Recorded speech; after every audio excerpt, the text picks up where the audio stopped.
Hello అండి, ఎలా ఉన్నారు? మేమైతే ఇలా ఉన్నాం అనమాట. చూడండి, మాది చూడటానికి పైకి డాబా మాత్రమేనండి, లోపల పూరిలతో సమానం అనమాట. చూడండి ఎలా వర్షం పడుతుందో పైనుంచి.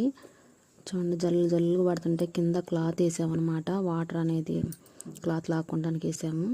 ఎందుకంటే చూసారు కదా, ఈ వర్షం పడుతుంటే పుస్తకాలు కూడా, అరమరలో ఉన్న పుస్తకాలు కూడా తడిచిపోతూ ఉంటాయండి. మా పిల్లలు చదువుకునే పుస్తకాలు కూడా ఉన్నాయి, అవన్నీ కూడా తడిచిపోతూ ఉంటాయి. ఇల్లు పడేసి కట్టే అంత ఓపిక అయితే లేదు మాకు. ఎందుకంటే మేము చేసే పనికి, మాకు వచ్చే డబ్బులకి, తినడానికి, పిల్లల్ని చదివించుకోవడానికి మాత్రమే సరిపోతాయి. ఇంకా ఇల్లు పడేసి ఎలా కట్టగలుగుతామండి? అందుకని అయితే మేము ఎలాగోలా అడ్జస్ట్ చేసుకొని అయితే ఉంటున్నాము.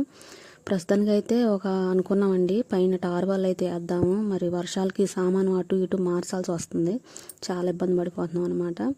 చూడటానికి అయితే వీళ్ళు డాబాలో ఉంటున్నారు అనుకుంటా.